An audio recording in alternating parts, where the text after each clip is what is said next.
hal sawir iyo faallo uu ku faafiyey bartiisa Facebook ayaa sababtay in jaamacadda laga eriyo hay-adaha baadhista dembiyada loo gudbiyo arday ka tirsan kulliyadda saxaafadda ee Qaahira oo faafiyey erayo loo arkayay cunsuriyad. Ardaygan oo magaciisa Maxamed lagu soo koobay waxa uu ka mid ahaa arday joogtay bandhig dhaqameed ay soo qabanqaabisay kulliyadda saxaafadda ee uu ka tirsanaa. Bandhigga kadib ayaa uu bartiisa Facebook soo dhigay sawir ay kula jirto gabadh dhalashahan ka soo jeeda Suudaan oo ka mid ahayd koox faneed heese iyo ciyaar dhaqameed kaga qayb galayay munaasabadda. Maxamed sawirkan uu soo dhigay Facebook waxa uu raaciyay qoraal yasmu ku jirto oo ahaa waa xafladii arooska ee Khamiista ka dhacday hoolka jidka barbariyiintii ee Soomaaliya. Markiiba waxaa barta Facebook ee Maxamed soo buuxdhaafiyay jawaabo isugu jira xaqiraadtiisa la mid ah oo gabadhan iyo guud ahaanba Afrikaanka ku jihaysan iyo kuwa ka xumaaday oo erayo u caqli celin ah iyo canaan ah kaga jawaabay. Fariinta ayaa si weyn ugu dhex faaftay barta Facebook waxaana sababtay in qaar ka mid ah ardayda ajaanibka ay wax ka barta jaamacadda Qaahira gaar ahaan kuwa ka soo jeeda Afrika ay u arkayeen takoor iyo in wiilkani uu aflagaadeynayo Afrikaanimadooda gaar ahaana uu meel kaga dhacayo halkuu dhigi munaasabadda oo ahaa jacaylka Afrika.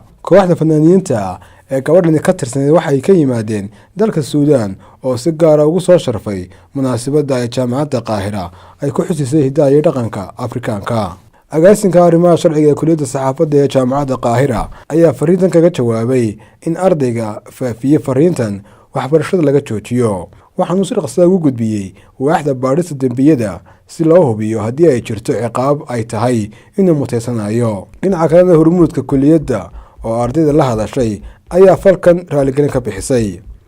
Dr. Hiba Axmed Asmari waxay sheegtay in ixtiraamka ay kulliyadda u hayso dhaqanka Afrika ay tahay sababta ay u qabatay munaasabadda magacan leh oo ay sidan oo kale sanadkii 2018 kan u qabatay mid la mid ah oo ay ka qayb galeen 13 dowladood oo Afrikaan ahi. Wargeyska Albalade ka soo baxay dalka Masar oo warkan qoray ayaa intaasi ku daray in wiilka falkan sameeyay uu raaligelin arrintan la xiriidha uu ku faafiyey bartiisa Facebook isagoo sheegay daayiraanta iyo waayo-aragnimo la'aantu inay ku kaliftay. Laakiin jaamacadda Qaahira ayaan weli waxba ka bedelin go'aanka ardaygan ay ka qaadatay waxaana ay ka warsugaysaa baadhista loo gudbiyey xaaladiisa. Dhinaca kalena Axaddii 13 Maarch ayaa maamulka kulliyadda saxaafadda ee jaamacadda Qaahira oo ardayda u qabtay kulan dib u heshiisiin ah oo la doonayo in lagu tirtiro khilaafka ardayda soo kala dhex galay ee ka dhashay fariintaasi. Barbariyiintu waa erey asalkiisu ka soo jeeda Greek oo ay dadkii Greek hore ku tilmaami jireen dadkan afka Greek ku hadal. Waxaa ku jira macno ah